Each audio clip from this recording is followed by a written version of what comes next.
Hello बच्चों, नमस्कार।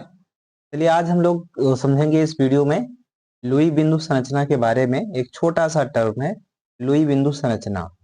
चलिए देखते हैं, तो आप नोट करेंगे लुई बिंदु संरचना क्या है, समझेंगे आज। लुई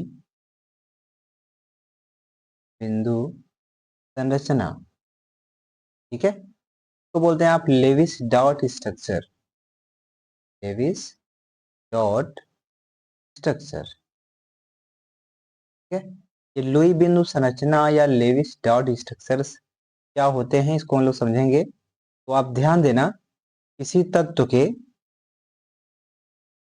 किसी तत्व के परमाणु के, आपको ध्यान क्या देना है, किसी तत्व के परमाणु, ये कोई एलिमेंट है, उसका जो एटम है ना, उसके एटम के चारों तरफ, परमाणु के चारों तरफ उसके संयोजी इलेक्ट्रॉन, उसके जो वैलेंस इलेक्ट्रॉन है के संयोजी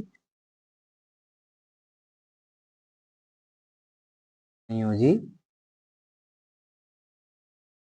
इलेक्ट्रॉनों को बिंदु बिंदु तो आप क्या कह सकते हो, डॉट कह सकते हो, बिंदु या डॉट के रूप में प्रदर्शित करना। क्या कर रहे हैं हम, रिप्रेजेंट कर रहे हैं, प्रदर्शित करना, ठीक है। प्रदर्शित करना उसकी लुई बिंदु संरचना कहलाती है, कि लुई बिंदु संरचना या लेविस डॉट स्ट्रक्चर कहलाती है, लुई बिंदु संरचना कहलाती है, ठीक है। जैसे हम लोग एग्जांपल लेके समझें, अगर जैसे मैंने ले लिया यहाँ पर किसको, लिथियम को, फिर बेरिलियम को, बेरिलियम बीई, फिर बोरोन को, है ना, बेरिलियम बोरोन,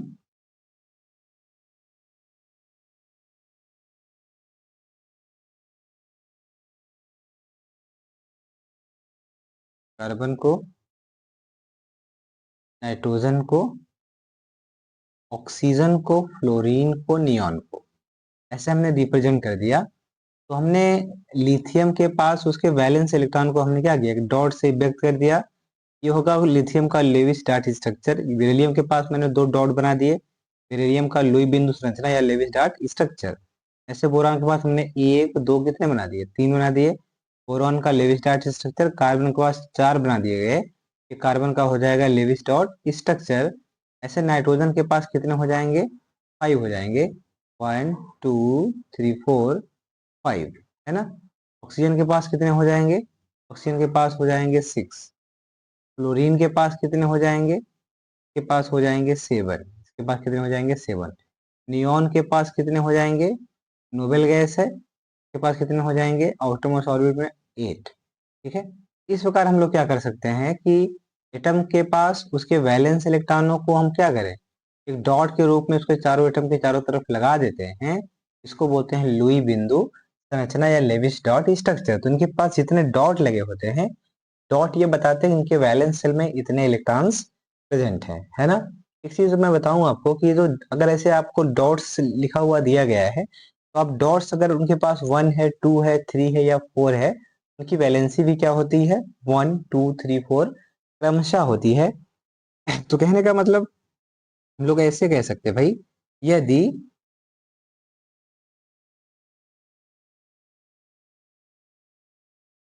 यदि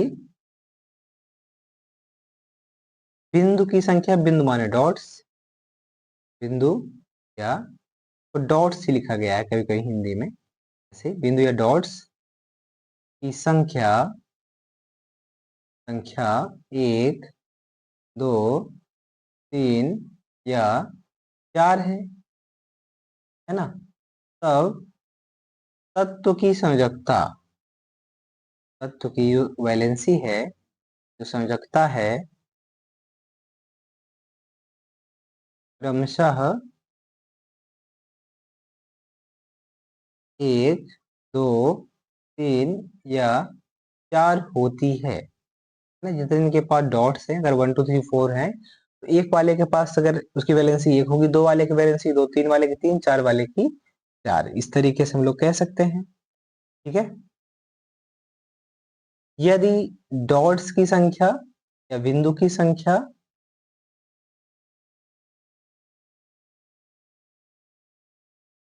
डॉट्स की संख्या 5 6 7 या 8 है, तब तत्व की संयोजकता जो होगी 8 माइनस डॉट्स कर देंगे। ठीक है। तत्व की जो संयोजकता होती है, संयोजकता हो जाएगी 8 माइनस डॉट्स, यानी कि बिंदु कितना हो जाएगा 8 माइनस डॉट्स हो जाएगा। ठीक है। तो इस तरीके से लोग बता सकते हैं, है ना। जैसे लिथियम के पास डॉट्स कितने आपको दिख रहे हैं, लिथियम के पास आपको डॉट्स दिख रहे हैं 1, तो लिथियम की वैलेंसी कितनी होगी, लिथियम की वैलेंसी कितनी होगी 1। बेरिलियम के पास कितने डॉट आपको ऊपर दिखे हैं, 2 दिखे, वैलेंसी कितनी होगी 2। बोरॉन के पास कितने डॉट्स दिख रहे हैं, 3, तो वैलेंसी कितनी हो जाएगी 3। कार्बन के पास कितने हैं 4, तो वैलेंसी हो जाएगी 4। लेकिन अगर डॉट्स की संख्या 5 6 7 या 8 है, तो 8 में से क्या करेंगे, उनकी डॉट्स को घटा देंगे, तो उनकी वैलेंसी के बराबर हो जाएगा। नाइट्रोजन है, की वैलेंसी बतानी है, तो क्या कर देंगे 8 माइनस डॉट्स कर देंगे। तो यहाँ पर भाई डॉट्स नाइट्रोजन के पास कितने हैं 5, तो आपको ये मिलेगा 8 माइनस 5 इज इक्वल टू कितना 3। ऑक्सीजन की बात हो जाएगी, तो ऑक्सीजन के पास कितने इलेक्ट्रॉन है, कुल मिला के 6 है, तो 8 में से क्या करेंगे, डॉट्स माइनस 6 को घटा देंगे, आपको मिल जाएगा ना 2 मिल जाएगा इसकी ऑक्सीजन की वैलेंसी, 2 मिल जाएगा ऑक्सीजन की वैलेंसी। ऐसे ही आप नाइट्रोजन का करोगे तो कितना हो जाएगा भाई वैलेंसी, 8 माइनस नाइट्रोजन के पास कितने इलेक्ट्रॉन थे, तो हो गया ऑलरेडी नाइट्रोजन का। हम लोग बात किसकी करेंगे, फ्लोरीन की करेंगे। बात किसकी करेंगे, फ्लोरीन की करेंगे। फ्लोरीन के पास कितने इलेक्ट्रॉन थे 5, बल्कि 7 है, तो क्या हो जाएगा 8 माइनस 7 इज इक्वल टू कितना हो जाएगा 1 हो जाएगा। ये इनकी क्या हो जाएगी वैलेंसी, यानी लिथियम की वैलेंसी कितनी है, लिथियम की वैलेंसी आपको यहाँ इससे दिखाई दे रही है कितनी है 1 है, बेरिलियम की 2 है, बोरोन की 3 है, कार्बन की 4 है, नाइट्रोजन की कितनी हो गई भाई 3 हो गई, ऑक्सीजन की 2 हो गई, फ्लोरीन की कितनी हो गई 1 हो गई। और हम लोग अगर देखें कि भाई नियॉन की वैलेंसी कितना है, तो 8 में से 8 क्या करेंगे माइनस, क्योंकि 8 डॉट्स के पास प्रेजेंट है, तो कितना आ जाएगा 0। अक्रिय गैसों की संयुक्तता क्या होती है 0 होती है, इनकी किसी के साथ संयोग करने की क्षमता नहीं पाई जाती है। ओके, चलिए आज हम लोग इतना समझेंगे, है ना। हम लोग फिर से देखते हैं लुई विन संरचना क्या है। तो किसी तत्व के कोई एलिमेंट है ना, उसका जो एटम, उसका जो परमाणु के चारों तरफ संयोजी इलेक्ट्रॉनों को क्या करना, बिंदु या डॉट के रूप में व्यक्त प्रदर्शित करना, उसकी लुई बिंदु संरचना कहलाती है। जैसे लिथियम के पास आप देख रहे हो फिगर में, लिथियम के पास एक डॉट है, इसकी वैलेंसी 1 होगी, बेरिलियम के पास 2 है ना, तो ये लुई बिंदु संरचना इसकी कैसी होगी। बोरान के पास 3 डॉट है, कार्बन के पास 4 डॉट है, नाइट्रोजन के पास 5 है, ऑक्सीजन के पास 6 है, फ्लोरीन के पास 7 है, नियॉन के पास कितने हैं 8 है, इनके पास डॉट्स हैं। फिर बोला गया बिंदु या डॉट की संख्या 1 2 3 4 है, उनकी वैलेंसी भी क्रमशः 1 2 3 4, ठीक है 1 2 3 या 4 क्या होती है। यदि बिंदु की संख्या 5 6 7 8 है, तब उनकी वैलेंसी कितना होगी उसे होता 8 माइनस डॉट्स के बराबर होगी। ऐसे लिथियम के पास एक डॉट्स थे, वैलेंसी 1, बेरिलियम के पास 2, बोरान के पास 3, कार्बन के पास 4, नाइट्रोजन के पास कितने हो जाएंगे 8 माइनस डॉट्स, यानी 8 माइनस 5 इक्वल टू 3, ऑक्सीजन का 8 minus 6 equal to 2, 8 minus 7 equal to 1।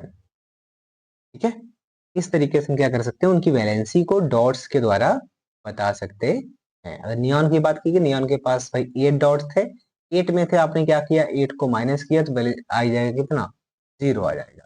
ठीक है, चलिए हम लोग नेक्स्ट मिलते हैं दूसरे वीडियो में नए टॉपिक के साथ। Thank you.